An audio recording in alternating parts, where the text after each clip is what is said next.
प्रधानमंत्री नरेंद्र मोदी ने कहा कि ऑपरेशन सिंदूर सिर्फ नाम नहीं, ये देश के कोटि-कोटि लोगों की भावनाओं का प्रतिबिंब है। ऑपरेशन न्याय की अखंड प्रतिज्ञा है। 6 मई की देर रात 7 मई के मध्य में पूरी दुनिया ने इस प्रतिज्ञा को परिणाम में बदलते देखा। भारत की सेनाओं ने पाकिस्तान के आतंक के ठिकानों पर, उनके ट्रेनिंग सेंटर पर सटीक प्रहार किया। आतंकियों ने सपने में भी नहीं सोचा था भारत इतना बड़ा फैसला ले सकता है, लेकिन जब देश एकजुट होता है, राष्ट्र सर्वोपरि होता है, तो फौलादी फैसले लिए जाते हैं, परिणाम लाकर दिखाए जाते हैं। जब पाकिस्तान में आतंक के अड्डों पर भारत की मिसाइलों ने हमला बोला, भारत के ड्रोन्स ने हमला बोला, तो आतंकी संगठनों की इमारतें नहीं बल्कि उनका हौसला भी थर्रा गया। बहावलपुर और मुरीद के जैसे आतंकी ठिकाने एक प्रकार से ग्लोबल टेररिज्म की यूनिवर्सिटी रही। दुनिया में कहीं भी जो बड़े आतंकी हमले हुए, चाहे 9/11 हो या फिर लंदन में बम हमला हो, या भारत में दशकों से जो बड़े बड़े आतंकी हमले हुए हैं, उनके सबके तार कहीं न कहीं इन्हीं ठिकानों से जुड़ते रहे हैं। संबोधन में पीएम ने कहा कि भारत के इन हमलों में 100 से अधिक खूंखार आतंकियों को मौत के घाट उतारा गया। आतंक के बहुत सारे आका बीते 2.5-3 दशकों से खुलेआम पाकिस्तान में घूम रहे थे, जो भारत के खिलाफ साजिशें कर रहे थे। उन्हें भारत ने एक झटके में खत्म कर दिया। भारत की इस कार्रवाई से पाकिस्तान घोर निराशा में घिर गया था, बौखला गया था, और इसी बौखलाहट में उसने एक और दुस्साहस किया। आतंक पर भारत की कार्रवाई पर साथ देने के बजाय पाकिस्तान ने भारत पर ही हमला करना शुरू कर दिया। पाकिस्तान ने हमारे स्कूल, कॉलेज, गुरुद्वारों, मंदिरों, सामान्य नागरिकों के घरों को निशाना बनाया। पाकिस्तान ने सैन्य ठिकानों को भी निशाना बनाया, लेकिन इसमें भी पाकिस्तान खुद बेनकाब हो गया। दुनिया ने देखा कि कैसे पाकिस्तान के ड्रोन्स, पाकिस्तान की मिसाइलें भारत के सामने तिनके की तरह बिखर गए। भारत के सशक्त एयर डिफेंस सिस्टम ने उन्हें आसमान में ही नष्ट कर दिया। पाकिस्तान की तैयारी सीमा पर युद्ध की थी, लेकिन भारत ने पाकिस्तान के सीने पर वार किया। पीएम ने आगे कहा, भारत के ड्रोन्स ने सटीकता के साथ हमला किया, पाकिस्तानी सेना के एयरबेस को नुकसान पहुंचाया। भारत ने पहले 3 दिनों में ही पाकिस्तान को इतना तबाह कर दिया जिसका उसका अंदाजा भी नहीं था। इसलिए भारत की आक्रामक कार्रवाई के बाद पाकिस्तान बचने के रास्ते खोजने लगा। पीएम ने कहा कि पीएम मोदी ने कहा कि पाकिस्तान दुनिया भर में तनाव कम करने के लिए गुहार लगा रहा था, और पूरी तरह पिटने के बाद भी इसी मजबूरी में 10 मई की दोपहर को पाकिस्तानी सेना ने हमारे डीजीएमओ से संपर्क किया। तब तक हम आतंकवाद को, इंफ्रास्ट्रक्चर को इतने बड़े पैमाने पर तबाह कर चुके थे। पाकिस्तान के सीने में बसाए गए आतंक के अड्डों को हमने खंडर बना दिया। इसलिए जब पाकिस्तान की तरफ से गुहार लगाई, तभी कहा उसकी ओर से आगे कोई आतंकी गतिविधि और सैन्य दुस्साहस नहीं दिखाया जाएगा, तो भारत ने भी उस पर विचार किया। प्रधानमंत्री ने कहा, हमारी एयरफोर्स, नेवी, बीएसएफ, भारत के सुरक्षा बल लगातार अलर्ट पर हैं। अब ऑपरेशन सिंदूर आतंकवाद के खिलाफ भारत की नीति है। ऑपरेशन सिंदूर ने आतंक के खिलाफ लड़ाई में एक नई लकीर खींच दी है, एक नया पैमाना तय कर दिया है। हम सभी ने बीते दिनों में देश का सामर्थ्य और उसका संयम दोनों देखा। मैं सबसे पहले भारत की पराक्रमी सेनाओं को, सशस्त्र बलों को, हमारी खुफिया एजेंसियों को, हमारे वैज्ञानिकों को, हर भारतवासी की तरफ से सैल्यूट करता हूं। हमारे वीर सैनिकों ने ऑपरेशन सिंदूर के लक्ष्यों की प्राप्ति के लिए असीम शौर्य का प्रदर्शन किया। मैं उनकी वीरता को, उनके साहस को, उनके पराक्रम को आज समर्पित करता हूं हमारे देश की हर माता को, देश की हर बहन को और देश की हर बेटी को ये पराक्रम समर्पित करता हूं।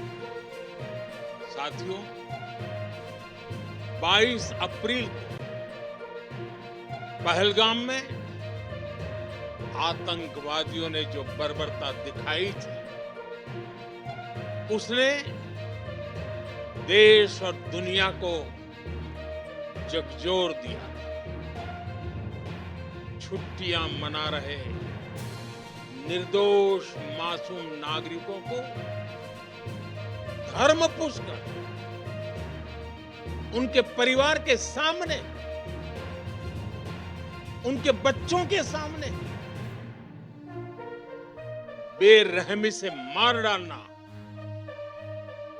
ये आतंक का बहुत विभत्स चेहरा था, क्रूरता थी। ये देश के सद्भाव को तोड़ने की घिनौनी कोशिश भी थी। मेरे लिए व्यक्तिगत रूप से ये पीड़ा बहुत बड़ी थी। इस आतंकी हमले के बाद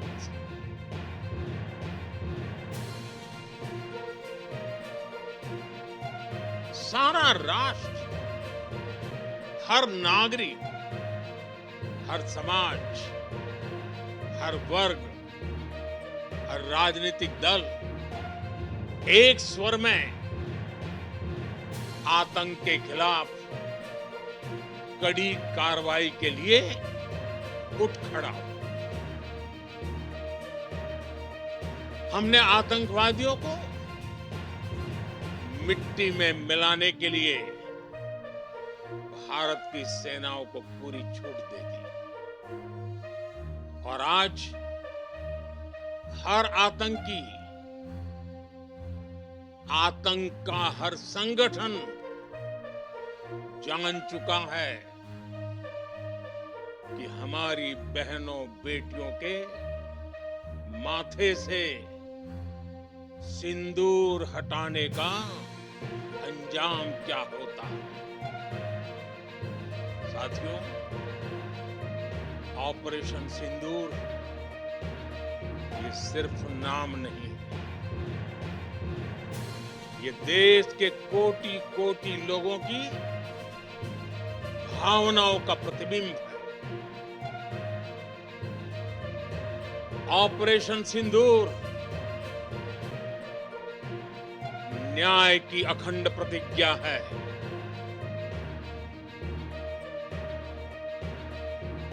छह मई की देर रात, 7 मई की सुबह पूरी दुनिया ने इस प्रतिज्ञा को परिणाम में बदलते देखा। भारत की सेनाओं ने पाकिस्तान में आतंक के ठिकानों पर, उनके ट्रेनिंग सेंटर्स पर सटीक प्रहार किया। आतंकियों ने सपने में भी नहीं सोचा था कि भारत इतना बड़ा फैसला ले सकता है। लेकिन जब देश एकजुट होता है,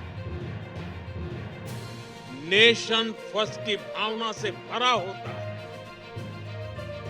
राष्ट्र सर्वोपरि होता है, तो फौलादी फैसले लिए जाते हैं, परिणाम लाकर दिखाए जाते हैं। जब पाकिस्तान में आतंक के अड्डों पर भारत की मिसाइलों ने हमला बोला, भारत के ड्रोन्स ने हमला बोला, तो आतंकी संगठनों की इमारतें नहीं बल्कि उनका हौसला भी थर्रा गया। पहलगाम आतंकी हमले में मारे गए 26 निर्दोष पर्यटकों को सादर आदरांजलि के साथ केंद्र सरकार की विफल रही सुरक्षा को लेकर आम आदमी पार्टी के राज्यसभा सांसद संजय सिंह की प्रेस कॉन्फ्रेंस। सभी पत्रकार बंधुओं को नमस्कार। आज की पत्रकार वार्ता ऑपरेशन सिंदूर, उसके पहले पहलगाम की घटना और उसके बाद सीज फायर का अनाउंसमेंट, इन मुद्दों पर बात करने के लिए बुलाई गई है। पूरा देश पहलगाम की घटना के बाद, जिसमें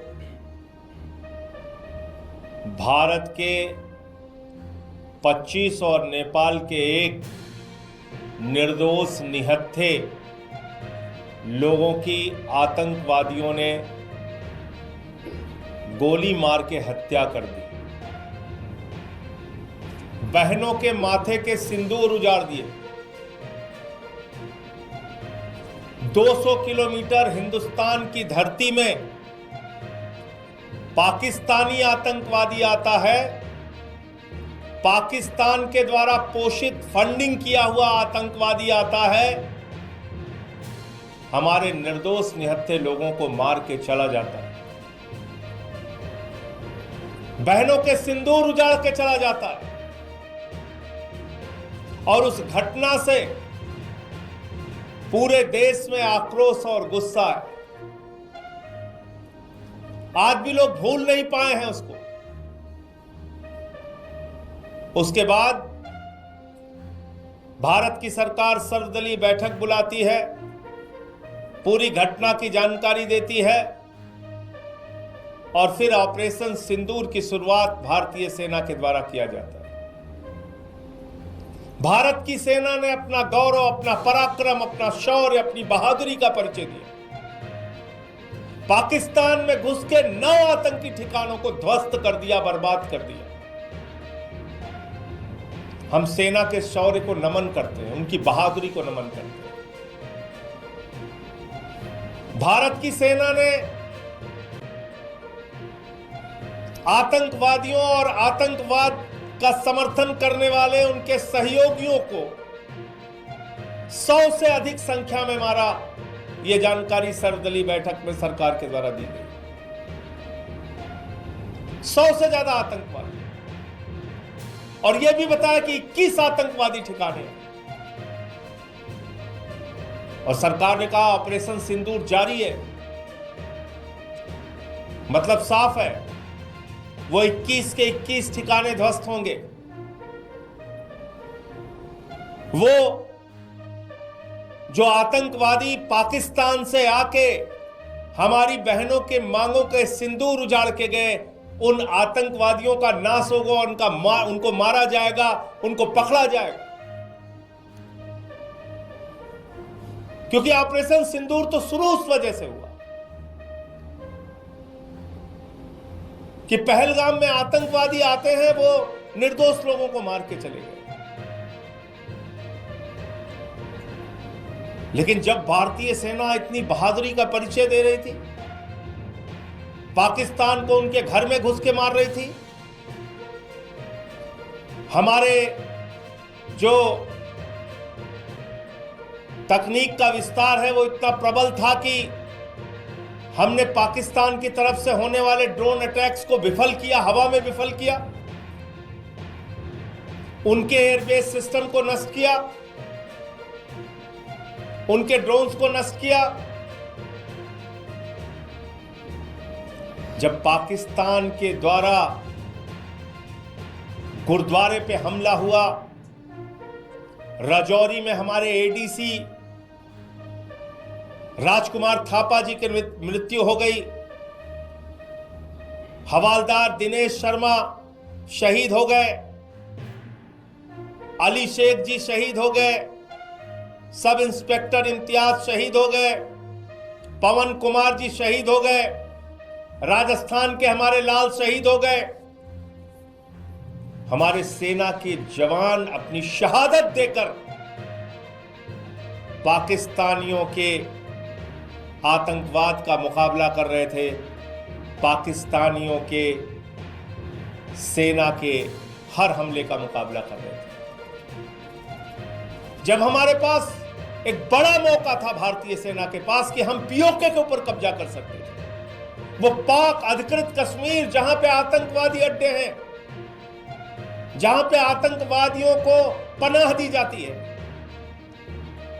क्योंकि हम सब जानते हैं दुनिया का सबसे बड़ा आतंकवादी देश पाकिस्तान है। वहां हाफिज सईद, वहां मसूद अजहर,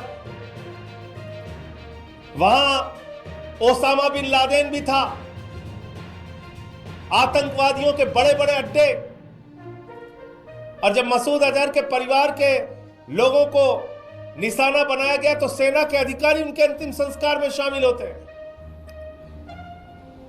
पाकिस्तान के सेना के अधिकारी आतंकवादी के परिवार के मारे जाने पे उसके अंतिम संस्कार में शामिल होते हैं और अमेरिका के द्वारा प्रतिबंधित आतंकवादी वहां पे दिखता है। पत्रकार कल्याण परिषद का आंचलिक पत्रकार अधिवेशन अमानगंज में आयोजित हुआ, जिसमें कार्यक्रम के मुख्य अतिथि के रूप में गुन्नौर विधायक डॉक्टर राजेश वर्मा, कार्यक्रम की अध्यक्षता पत्रकार कल्याण परिषद के राष्ट्रीय अध्यक्ष वेदांती त्रिपाठी, विशिष्ट अतिथि भारतीय जनता पार्टी के जिलाध्यक्ष ब्रजेंद्र मिश्रा डब्लू भैया, पूर्व जिलाध्यक्ष जयप्रकाश चतुर्वेदी, नगर पंचायत अध्यक्ष गुन्नौर श्रीमती अर्चना मलखान सिंह, पत्रकार कल्याण परिषद के राष्ट्रीय संयोजक नईम खान, राष्ट्रीय उपाध्यक्ष श्रीनिवास पाठक, संभागीय प्रभारी रीवा हमीद खान, पत्रकार कल्याण परिषद के पन्ना जिलाध्यक्ष संजय तिवारी, मंटू सतना अध्यक्ष विनोद अग्रवाल, कार्यालय प्रभारी सतीश बाबा, कार्यक्रम के संयोजक मंडल अध्यक्ष डॉक्टर प्रशांत चतुर्वेदी, कानूराजा सहित सभी सम्मानित पत्रकार उपस्थित रहे। उन्हीं के होना चाहिए जो पत्रकार हैं। गैर पत्रकारों को हम लोग नहीं जोड़ते हैं, इसका ध्यान रखना। और पत्रकारिता दमदारी से करें। पत्रकार आपको अगर नजर कोई परेशान करता है तो पत्रकार कल्याण परिषद दमदारी से लड़ता है और उससे न्याय दिलाता है। मैं इतना कहना चाहता हूँ क्योंकि समय बहुत कम है, कार्यक्रम लेट हो गया। धन्यवाद। आंचलिक अधिवेशन में विराजमान कार्यक्रम के मुख्य अतिथि आदरणीय लोकप्रिय विधायक, वास्तव में जो हमेशा जो जनता की सेवा करने वाला एक व्यक्ति रहता है, हर पल उसकी सोच रहती है, चाहे वे पद में हो चाहे ना हो। राजेश भाई एक ऐसे व्यक्तित्व हैं कि जिनको हम बहुत सालों से जान रहे हैं, जिनके अंदर एक जज्बा रहता है लोगों के लिए लड़ना, लोगों की आवाज बुलंद करना। और आज जो उन्होंने मुकाम हासिल किया, अभी हम देखते हैं कि गांव-गांव जा रहे हैं, लोगों की समस्याओं को सुन रहे हैं। ऐसे लोकप्रिय विधायक का हम सभी स्वागत करते हैं, पत्रकार कल्याण मंच से स्वागत करते हैं, उनका हार्दिक अभिनंदन वंदन करते हैं। साथियों, जैसा कि हमारे कुछ साथियों ने बताया, संगठन तो बहुत सारे बने हैं जो कॉर्पोरेट घरानों से लेकर के दिल्ली और भोपाल मीडिया के सेंटरों में बैठ करके बड़े उसमें रह करके कई करोड़ों रुपए कमा करके ये बन जाते हैं। लेकिन ये पहला संगठन है जिसकी उत्पत्ति हीरा नगरी पन्ना से हुई।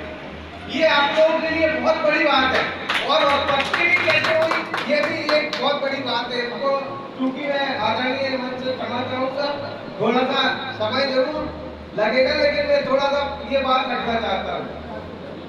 हम लोग भी एक ऐसे मंच से, एक ऐसे संगठन से जुड़े हुए थे जिसका मैं नाम नहीं लेना चाहूँगा। अभी कार्यक्रम आप लोगों ने देखे होंगे, बहुत सारे कार्यक्रम हुए और एक पन्ना में एक ऐसी मुसीबत आई कि हमारे आदरणीय एक साथी को किसी झूठे प्रकरण में गिरफ्तार कर लिया गया। आदरणीय वेदांती त्रिपाठी ने उसका नेतृत्व किया और हम लोगों ने उसकी लड़ाई लड़ी, अंतिम दम तक लड़ाई लड़ी। और लड़ाई आकर के जब उनको जो प्रदेश के अध्यक्ष थे, मैं नाम किसी का नहीं लेना चाहूँगा, वो आए, उन्होंने झूठा पर्चा थमा दिया, बोले इसका नाम ट्रांसफर हो गया। और जो हमारे एक साथी वो बीमार हॉस्पिटल में पड़ा हुआ है, लेकिन वो कह रहे हैं कि हमको भैया हमको तो जाना है, आप वीजा करवा दीजिए। तब उसी दिन से हम लोगों ने सोचा कि ऐसे संगठन में हम नहीं रहते। हमारे साथियों ने सोचा, सभी साथियों ने विचार विमर्श किया, तब पत्रकार कल्याण परिषद का गठन हुआ 2008 में। ये संगठन उसी आंदोलन से निकला हुआ है, मेरा बताने का मतलब यह है। और ये गर्व की बात यह है कि ये प्रदेश नहीं, देश का एक इकलौता ऐसा संगठन है जिसकी आवाज जन जन तक पहुंचती है, आंतरिक पत्रकारों के रूप में आवाज पहुंचती है। यदि एक पत्रकार सही है, वो देश का नागरिक सही है। एक मरा हुआ पत्रकार मरा हुआ नागरिक ही पैदा करेगा, जिंदा नागरिक पैदा नहीं कर सकता है। इसलिए मैं आप सबसे यही अनुरोध करूंगा कि पत्रकारिता करो, अपनी कलम की धार पैनी रखो। हर अड़चने आएंगी आपके लिए, हर मुसीबतें आएंगी, लेकिन इस कठिनाई के दौर से भी निपटने का साहस आप लोगों को होना चाहिए, क्योंकि क्या है, समय का अभाव है। इसलिए मैं अपनी बारी को यही विराम देता हूँ। जय हिंद, जय भारत।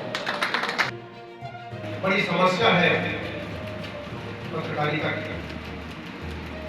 दूर से लगता है हमारे अतिथि हैं, बुद्धिजीवी लोग हैं, सम्मानित लोग हैं, आप स्वाभाविक है आप हमारा मनोबल बढ़ाएंगे और हमारी निंदा नहीं करेंगे। लेकिन वास्तविकता ये है कि हम स्वयं अपनी परिस्थितियों से, अपनी कारगुजारियों से इतना ज्यादा घिर चुके हैं कि कहीं भी खड़े होके रास्ते चलते अब ये संकोच लगने लगा है कि हम लोगों को बताएं कि हम पत्रकार हैं। क्योंकि हमारे 10 मिनट पहले कोई व्यक्ति अपने आप को पत्रकार बताकर क्या हरकत कर गया है उस व्यक्ति से, उस व्यवसायी से, उस समाजसेवी से कि हम पत्रकार बताएं, तो उसी की परिस्थितियों में हमको भी होता है। तो पत्रकारिता यदि वास्तव में जीवित रखनी है तो आप लोगों को बिना किसी संकोच के सामने आना है। एक पत्रकारिता जिसने समाज में सम्मान अर्जित किया, जिसकी आज भी हम कल्पना करते हैं, जिसका उदाहरण हम देते हैं, वो सम्मान और स्वाभिमान की, ईमानदारी की पत्रकारिता थी। आज की परिस्थितियां बदल गई, अब कमाई की पत्रकारिता। और उससे भी बड़ा लोगों को यह लगता है कि पत्रकारिता में बड़ी कमाई है, तो हर दूसरा व्यक्ति पत्रकार बन जाता है। कोई किसी चैनल से, कोई यूट्यूब चैनल से, कोई किसी राष्ट्रीय, नेशनल, क्रांति, स्थानीय, इस तरीके से ये जो भीड़ है इसने बड़ा नुकसान किया। और हम लगातार ये कोशिश कर रहे हैं कि पत्रकारिता की शुद्धता बनी रहे, पत्रकारिता ईमानदारी से की जाए, इससे समाज में हमें शर्मिंदा ना हो। लेकिन अब ऐसा नहीं है, बहुत खराब परिस्थितियां हैं। मैं पत्रकार कल्याण परिषद के साथियों से ये आग्रह करूंगा कि आप लोग जहां है अपनी मर्यादा और पत्रकारिता धर्म को बनाए रखें। और कि दौर बहुत खराब है, हर जगह देखिए तो दूसरा व्यक्ति एक नए संगठन, पत्रकार संगठन को लेकर खड़ा, राष्ट्रीय और प्रदेश अध्यक्ष के नीचे कोई है ही नहीं। उनसे पता लगाइए तो प्रदेश में कितने जिले हैं, उन जिलों का नाम नहीं मालूम, लेकिन वो प्रदेश अध्यक्ष है। जिले में उनकी क्या हैसियत है, उनकी स्वयं की पत्रकारिता और चरित्र के बारे में आम जनमानस का क्या विचार है, क्या धारणा है, इन किसी बातों का कोई अर्थ नहीं है। वो प्रदेश अध्यक्ष है, मतलब प्रदेश अध्यक्ष है। तो पहले तो हम पत्रकार बन गए, फिर हमने संगठन बना लिए और इसके बाद अपने अभियान को शुरू कर दिया। बाकी कुछ नहीं कहना चाहता हूं। कुछ संगठन है तो ज्ञापन देने का अभियान चलाते हैं, हमेशा ज्ञापन देते हैं, और वो ज्ञापन में जितनी मांग आज से 40 साल पहले थी, 30 साल पहले थी, उतनी मांगे आज यथावत। वो दोबारा कागज टाइप कराने की परिस्थिति नहीं है उनकी, उसी कागज की फोटोकॉपी करा के और देते हैं। अधिकारियों पर होना जाए दबाव बनाते हैं। यदि हमारे कोई कष्ट होता है, कोई प्रताड़ित करता है, चाहे पुलिस हो, चाहे प्रशासन हो, या समाज का कोई व्यक्ति हो, उसकी शिकायत हमें करनी है, तो मैंने देखा है हमारे पत्रकारों से आवेदन लिख के नहीं बनता कि हमें क्या कष्ट है और हमें क्या निजात चाहिए। धरना, ज्ञापन देंगे, दूसरे दिन धरने पर बैठेंगे। साहब हमारी इस समस्या का निदान होना चाहिए, तो हम धरने पर बैठते हैं। जब सामने वाला अधिकारी आता है जिससे आपको निदान चाहिए, तो वहां ये नहीं मालूम कि हमें इनसे मांगना क्या है और ये देंगे क्या हमें गए। धरना भी जल्दी समाप्त हो जाता है। कलेक्टर साहब आए, एसपी साहब आए, आईजी साहब आए, विधायक जी आए, जींस आए और बगल में कंधे में हाथ डाला, फोटो खींची, धरना समाप्त। क्यों बैठे थे? तो आश्वासन मिल गया। आश्वासन तो पहले दिन उन्होंने दिया। कब उन्होंने कहा था कि अन्याय होगा आपके साथ? आप जहां भी जाते हैं हर जगह ये बात कहती ना कि आपके साथ न्याय होगा, जांच करा लेंगे, जो उचित कार्यवाही होगी वो करेंगे। 15 दिन हम सब में बैठने के बाद आप जूस पी के और इसी आश्वासन को पहले दिन बिना एप्लीकेशन के आपको आश्वासन मिल रहा था, उसके बाद ये पत्रकारिता की दुर्दशा है। विधायक जी, आदरणीय, आप लोगों के सामने हम ये अपनी व्यथा बता रहे हैं।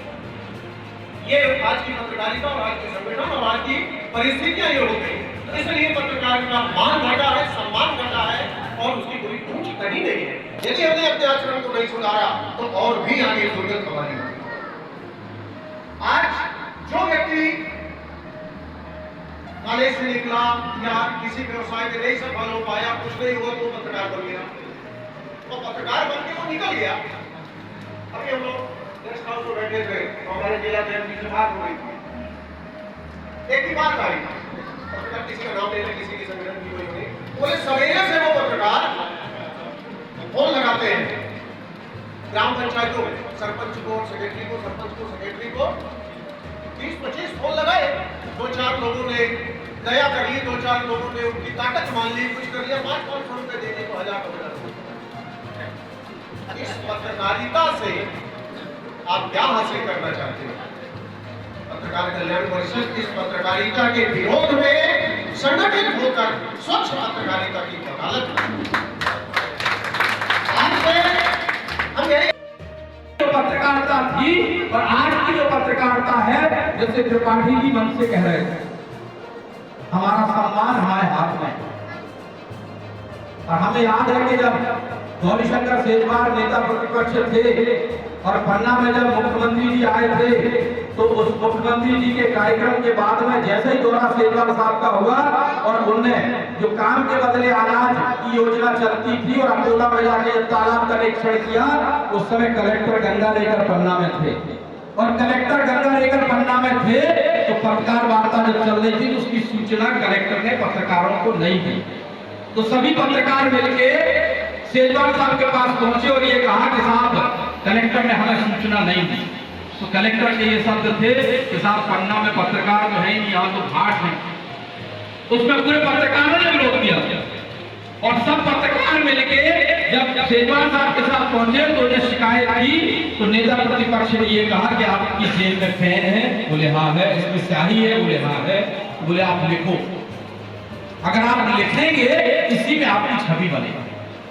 तो कहीं ना कहीं देखिए पत्रकारिता कठिन काम तो है, जैसे लीडरशिप है, जो नेता होता है, जो लीडर होता है, वो आगे आगे चलता है और कांटे भी उसके भाग्य में आते हैं, फूल भी उसके भाग्य में आते हैं। पत्रकारों के साथ भी यही स्थिति है कि अगर हम लिखते हैं और हम सही बात अगर परोसते हैं तो जनता के बीच में एक अलग छवि बनती है और जनता के बीच में जब अलग छवि बनती है, कोई कितना ही बड़ा नेता हो, कोई कितना ही बड़ा अधिकारी हो, वो नेता और अधिकारी उस पत्रकार से मिलने का पूरा प्रयास करता और प्रयास पर नहीं करता, वो ये कोशिश करता है कि हमारे पत्रकार साहब हमारी बात मान जाए, थोड़ा सा कॉपरेट करें।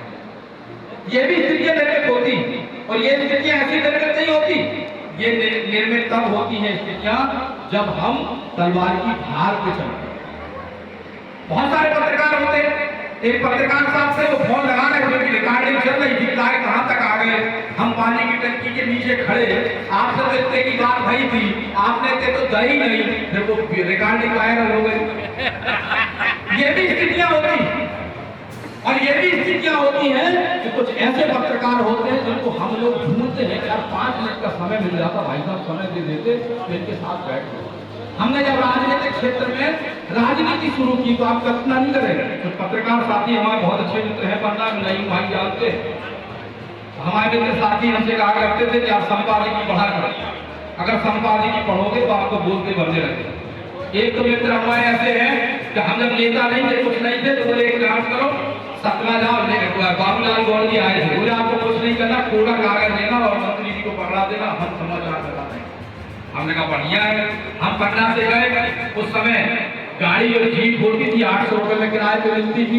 गरीबी स्थिति थी, बड़ी मुश्किल से पैसा जोड़े और जोड़ के जब गाड़ी से सतना तक पहुंचे और जिस स्टूडियो वालों को ले गए थे हम अपने सरदार जी के लड़के को, उसने फोटो क्लिक किया, हम लौट के आए। हमने पत्रकार साहब से पूछा सुबह उठ के, भैया समाचार नहीं लगा? बोले भाई साहब फोटो खिंच ही नहीं पाई। अरे हमने कहा आपका वो स्टूडियो वाला तो हमारे साथ गया था। अरे बोले उससे मिसिंग हो गई, नीले ही चढ़ा पाया। लेकिन मैं फिर आपके बीच में कह रहा हूं, पत्रकारिता हम क्या परोस रहे हैं, हम जो परोस रहे हैं लोग उसको देख रहे हैं। और हम ये मंच पे खड़े होकर कह रहे हैं, कुछ पेपर ऐसे हैं जिनको लोग ढूंढ के पढ़ते हैं, जैसे पत्रिका, और भी बहुत सारे पेपर हैं जो हमारे पत्रकार साथी हैं जो कहीं ना कहीं जब वो लिखते हैं ना, और जब वो लिखते हैं तो हम लोग पढ़ते हैं। कई पत्रकार साथी हमारे ऐसे भी हैं कि जो दल में हैं, लेकिन अगर दल भी गड़बड़ करता है तो वो पत्रकार साथी प्रिंट पेपर में न्यूज भी लगा। पत्रकारिता निष्पक्ष होना चाहिए। पत्रकारिता अगर निष्पक्ष है तभी हमें समाज के बीच में जगह मिले, क्योंकि आपको लगता है आपको पूरा समाज देख रहा है। जैसे नेताओं को पूरा समाज देखता है, ऐसी पत्रकारों को पूरा समाज है। और पत्रकार जब हमारी लेखनी, जब उनकी लेखनी आती है और लोग पढ़ते हैं तो लोग फोन लगा के बधाई देते हैं कि भैया बहुत अच्छा समाचार लगाया, फलाना पेपर तो भैया लेने है, लेकिन आपका पेपर तो इतना अच्छा है कि आप बिल्कुल सटीक लिखते हो, आप बिल्कुल सही लिखते हो। ये कहीं ना कहीं छवि नीचे जब बन जाती है तो उस छवि का बहुत बड़ा लाभ भी मिलता है। हम अभी भाई साहब से पूछ रहे थे कि निरंजन शर्मा पत्रकार थे हमारे ककरेटी के, हम लोग विद्यार्थी थे और विद्यार्थी थे तो एक बार सतना में हम लोग मोटरसाइकिल हमारी पकड़ गई तो बोले आप निरंजन शर्मा अपने ककरेटी के उनके पास पहुंच गए तो उन्हें पीआई से बात नहीं की, उन्हें सीधी एसपी से बात की। और एसपी से बात की और उनका जो बैठने का तरीका, उनका जो बोलने का तरीका और उनका जो ऑफिस हमने देखा वो कहीं ना कहीं ये लग रहा था कि आप गुजर कर रहे हैं, ऐसे लग रहे थे कि गुजर कर रहे हैं। कोई ऐसा स्तर नहीं था कि अपन कहें बहुत बड़े पत्रकार लब लेके जब फोन पे एसपी से बात की तो आप कल्पना नहीं करेंगे थाना प्रभारी होकर ऑफिस में हमारी मोटरसाइकिल ले जाए। ये छवि पत्रकारों की होना चाहिए, जिद नहीं होना चाहिए, नेगेटिव नहीं होना चाहिए। हमने पत्रकार साथी देखे, समाचार लगेगा 4 कुर्सी खाली है, उसका वीडियो बनाया और वीडियो बना के वायरल कर दिया, सभा फैल गया। नहीं करना, सच को सच कहना है ना। झूठ कितने दिन टिकेगा? टिका ही नहीं सकता। हम पंचायतों में घूम रहे हैं, डेवलपमेंट की बात है, आप अगर नहीं छापेंगे, आप अगर अपने चैनल पे नहीं चलाएंगे, हमें ताकत नहीं मिलेगी। हमारा जेके में विवाद हुआ, जब विवाद हुआ तो मीडिया ने हमें जबरदस्त सपोर्ट किया, जबरदस्त जगह हमें मीडिया ने दी और आज जिले के अंदर राजेश वर्मा को लोग पहचानने लगे, राजेश वर्मा को लोग जानने लगे। नहीं तो हम तो एक मेडिकल स्टोर संचालित करने वाले आदमी, जब विधायक नहीं रहते तो अपना मेडिकल चलाते हैं, विधायक रहते हैं तो क्षेत्र में रहते हैं। ये कहीं ना कहीं पूरे जिले को अगर वो चीज किसी ने दिखाई तो हमारे सामने बैठे हुए लोगों ने पूरे जिले को वो चीज दिखा दी तो जो राजेश वर्मा ने किया। तो ये कहीं ना कहीं निष्पक्ष पत्रकारिता अगर हम कर रहे हैं, हम समझते हैं कि आज दौर बड़ा कठिन है, आज इतना कठिन दौर है कि हम विधायक डॉक्टर रामकिशोर दूब ने अपने क्षेत्रीय भ्रमण के दौरान ग्राम डेडगांव, चारुवा और सोनपुरा पहुंचकर ग्रामीण जनों से मुलाकात कर उनकी समस्याएं जानी और तत्काल संबंधित विभागीय अधिकारियों से दूरभाष पर चर्चा कर ग्रामीण जनों की समस्याओं का निराकरण करने हेतु निर्देशित किया। इसके बाद हरदा विधायक डॉक्टर दूब ने एवं जनपद अध्यक्ष रानू पटेल द्वारा समस्त कांग्रेस जनों के साथ मिलकर जनपद निधि की 16 लाख रुपए की राशि से स्वीकृत विकास कार्यों ग्राम डेडगांव में रपटा निर्माण, ग्राम चारुवा में सामुदायिक हाल निर्माण एवं ग्राम सोनपुरा में आंगनबाड़ी भवन निर्माण का पूजन किया गया। ग्राम को मिली सौगातों के लिए ग्रामवासियों द्वारा हरदा विधायक डॉक्टर और जनपद अध्यक्ष रानू पटेल का शॉल श्रीफल भेंट कर भव्य स्वागत किया गया। इस अवसर पर विधायक प्रतिनिधि दशरथ पटेल, सरपंच प्रतिनिधि राकेश पुनासे, संतोष गंगराड़े, कमलेश मुकाती, काती चारुवा, सरपंच माखन सोलंकी, दीपक सोनी, प्रथमेश जैन, जनपद सदस्य राहुल धारे, बस्कर भाई, कुंवर सिंह, बलदार खान एवं पेकू सारण सहित समस्त ग्रामवासी उपस्थित थे। सोमवार प्रातः विधायक एवं पूर्व कैबिनेट मंत्री श्रीमती अर्चना चिटनीस एवं महापौर माधुरी अतुल पटेल ने शहरी क्षेत्र में कायाकल्प योजना अंतर्गत निर्माणाधीन सड़कों का निरीक्षण किया। सड़कों के निर्माण में गुणवत्तापूर्ण निर्माण सामग्री का उपयोग करने के ठेकेदार को निर्देश दिए। साथ ही निर्माण कार्य की गुणवत्तापूर्ण ढंग से सड़कों का समय समय पर परीक्षण करने हेतु अधिकारियों को निर्देशित किया। इस दौरान श्रीमती अर्चना चिटनीस ने स्थानीय जनता एवं व्यापारियों से संवाद स्थापित कर सड़कों की गुणवत्ता एवं निर्माण कार्य की पारदर्शिता पर चर्चा की। सभी ने कार्यों की सराहना करते हुए कुछ सुझाव भी दिए, जिन्हें संबंधित अधिकारियों से रूबरू किया गया। मार्गों के निर्माण कार्य करने पर क्षेत्रवासियों ने अर्चना चिटनीस, महापौर माधुरी पटेल का आभार व्यक्त करते हुए धन्यवाद दिया। 3 चरणों में 15 करोड़ से हो रहा है 38 सड़कों का पुनर्निर्माण। विधायक अर्चना चिटनीस ने बताया, मध्य प्रदेश की संवेदनशील डॉक्टर मोहन यादव की सरकार ने इस कठिनाई को महसूस करके शहरी सड़कों के सुधार के लिए कायाकल्प योजना प्रारंभ की, जिसके अंतर्गत 3 चरणों में शहर की 38 सड़कों के पुनर्निर्माण के लगभग 15 करोड़ रुपए की लागत के कामों की स्वीकृति नगर निगम मध्य प्रदेश की भाजपा सरकार द्वारा प्रदान की गई है। श्रीमती अर्चना चिटनीस ने कहा, जल प्रदाय योजना अपने निर्धारित समय से काफी विलंब से चल रही है। जिन सड़कों पर जल प्रदाय योजना की वितरण लाइन का कार्य पूरा हो गया है और टेस्टिंग का काम पूर्ण हो गया है, वहाँ की ये सड़कों का निर्माण कार्य किया जा रहा है। यहाँ उल्लेखनीय बुरहानपुर की जल प्रदाय योजना का कार्य वर्ष 2015 में स्वीकृत होकर योजना का कार्य वर्ष 2017 से चल रहा है, जो अभी तक पूरा नहीं हुआ। महापौर निर्वाचित होने के बाद माधुरी पटेल ने जल प्रदाय योजना की समीक्षा की जा रही है, जिससे योजना के काम में गति आई और शीघ्र ही काम पूरा हो सकेगा।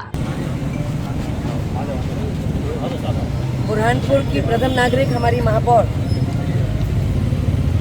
माधुरी अतुल पटेल जी और हमने विगत दिनों ये विचार किया कि जहाँ जहाँ आप कायाकल्प के अंतर्गत सड़कें बना रहे हैं, साथ में मुख्यमंत्री अधोसंरचना के अंतर्गत सड़कें बन रही हैं,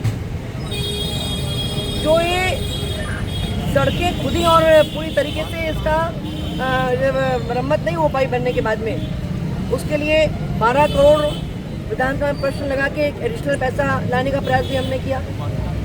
अब इस सब चीज़ों का क्रियान्वयन जो हो रहा है, तो उसको बनती हुई सड़कों को एक नज़र हमने देखना चाहिए, वो अच्छी बने, उनकी क्वालिटी अच्छी हो, क्योंकि बार बार सड़कें नहीं बन सकती हैं।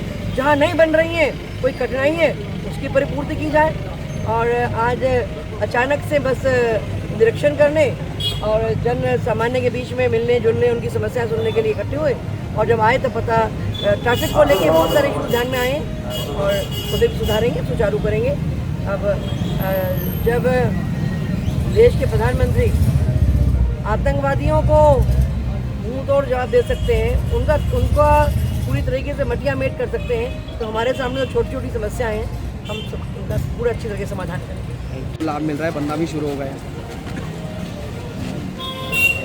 मैं ये आपको कह सकती हूँ कि शहर की एक भी सड़क बचेगी नहीं जहाँ पर जलावर्धन में सीवरेज के दरमियान उस पूरे निर्माण कार्य में रेस्टोरेशन का काम जो होना चाहिए था, अगर वो कमज़ोर हुआ है, तो बुरहानपुर की महापौर, मैं स्वयं, हमारे माननीय मुख्यमंत्री डॉक्टर मोहन यादव जी, हमारे नगरीय प्रशासन मंत्री आदरणीय कैलाश विजयवर्गीय जी, इनका सबका कहना है कि बुरहानपुर की खराब सड़कें दुरुस्त हो, ये मध्य प्रदेश की सरकार की प्राथमिकता है, नगर निगम की प्राथमिकता है, मेरी अपनी प्राथमिकता है। और एक भी सड़क नहीं बचेगी जिसका सुधार, मरम्मत या सुदृढ़ीकरण ना हो, ऐसी कोई नहीं बचेगी। और लगातार निगम टेंडर कर रहा है, लगातार वर्क ऑर्डर कर रहा है, और पैसे की कमी नहीं होने वाली है। जन सहयोग की अपेक्षा है और मीडिया से भी सकारात्मक सहयोग चाहिए। हम लोग अभी खड़े हैं यहाँ पर, भारत सरकार के द्वारा SDMF के अंतर्गत 13 करोड़ से अधिक की राशि स्वीकृत हुई। उसके टेंडर हुए, उसके वर्क ऑर्डर हो गए, वो काम चल रहा है। और उसके निरीक्षण के लिए हम आए थे, ताकि जो बरसात में जगह जगह पानी भरता है, वो स्थिति बंद होना चाहिए, दुरुस्त होना चाहिए, उसमें सुधार होना चाहिए। और यही निर्देश दिया है हमने अधिकारियों को और संबंधित एजेंसी को कि 30 मई तक ये काम पूरा हो, ताकि बरसात में लोगों को कठिनाई ना हो। पूर्व कैबिनेट मंत्री कमल पटेल ने जल संसाधन मंत्री तुलसीराम सिलावट से हरदा सिंचाई के लिए चर्चाएं की। प्रधानमंत्री नरेंद्र मोदी का सपना था कि किसान की आय दोगुनी हो, वह 3 और 4 गुना हो गई। मध्य प्रदेश की भाजपा सरकार एवं पूर्व मुख्यमंत्री शिवराज सिंह चौहान सहित मुख्यमंत्री डॉक्टर मोहन यादव और आप जल संसाधन मंत्री तुलसी सिलावट हरदा जिला मध्य प्रदेश का पहला जिला है जो 100% सिंचित हो गया। अब तवा नहर, मोरन गंजाल और शहीद इलाप सिंह सिंचाई परियोजना लिफ्ट इरिगेशन से सिंचाई होगी। नहर खोदते हैं तो छोटे किसानों की ज़मीन भी जाती है। अब नहर नहीं खुदवाना है, अब उनको पाइपलाइन से पानी देना है और वह स्वीकृत हो गया है। लेकिन जो नहीं खुदी हुई है और जो गांव तेल क्षेत्र में है उन गांवों में पानी नहीं पहुंचता है, उसके लिए बहुत आंदोलन भी करना पड़ता है। फसलें सूख जाती हैं, नुकसान होता है। जहाँ पानी नहीं पहुँचता उससे आउट कमांड घोषित कर दो। श्री कमल पटेल ने अधिकारियों के साथ हरदा में बैठकर निर्णय लिया और उसमें आपका आशीर्वाद मिल गया। आप और अधिकारियों को एक निर्देश दे दें जो हमने प्रस्ताव दिया। हंडिया से हरदा रोड और हरदा से रेलवे लाइन खिड़किया, ये पूरा एरिया टेल का है जहां पानी नहीं पहुंचता है। आउट कमांड घोषित कर दें तो शहीद इलाप सिंह सिंचाई परियोजना में गांव शामिल हो जाएंगे और अगर उसमें नहीं होते हैं तो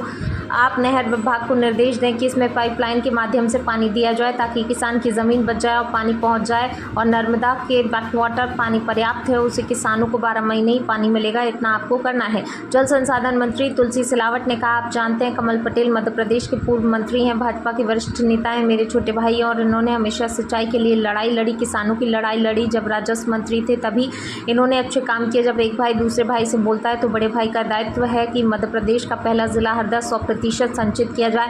हरदा जिला संचित होने में पूर्व मंत्री कमल पटेल की बड़ी भूमिका रही है। उस समय मैं भी सिंचाई मंत्री था और हरदा का प्रभारी मंत्री था। कमल पटेल, आप निश्चित रहिए, जो आपने भावना प्रकट की, मैं अपनी भावनाओं को आपकी भावनाओं में सम्मिलित करता हूँ। आप जो चाहते हैं वह मध्य प्रदेश की भाजपा सरकार, आप जानते हो कि डबल इंजन की सरकार है। देश का नेतृत्व देश के प्रधानमंत्री नरेंद्र मोदी करते हैं। मध्य प्रदेश का नेतृत्व महाकाल के बेटे डॉक्टर मोहन यादव करते हैं। आप सिंचाई की बात करें, सन 2003 एवं 2004 में मध्य प्रदेश में सिंचाई का रकबा 6 या 7 लाख हेक्टेयर हुआ करता था। भारतीय जनता पार्टी की सरकार ने वर्तमान में लगभग 50 लाख हेक्टेयर कर रहे हैं। 2 साल बाद डॉक्टर मोहन यादव के नेतृत्व में 65 लाख हेक्टेयर में सिंचाई करेंगे और 5 साल बाद लगभग 100 लाख हेक्टेयर में। ये भारतीय जनता पार्टी का संकल्प है। कोहली ने टेस्ट क्रिकेट से संन्यास लिया, इंस्टाग्राम पर पोस्ट कर दी जानकारी। कोहली ने कुल मिलाकर 123 टेस्ट खेले और इसकी 210 पारियों में 46.85 की औसत से 9,230 रन बनाए। इसमें 30 शतक और 31 अर्धशतक शामिल हैं। टेस्ट करियर में कोहली ने कुल 1027 चौके और 30 छक्के लगाए। कोहली ने अपने पोस्ट में क्या लिखा? विराट ने अपने पोस्ट में लिखा, टेस्ट क्रिकेट में पहली बार मैंने बैगी ब्लू जर्सी 14 साल पहले पहनी थी। ईमानदारी से कहूँ तो मैंने कभी नहीं सोचा था कि ये प्रारूप मुझे इस तरह के सफ़र पर ले जाएगा। इसने मेरी परीक्षा ली, मुझे पहचान दिया और मुझे ऐसे सबक सिखाए जिन्हें मैं जीवन भर साथ रखूँगा।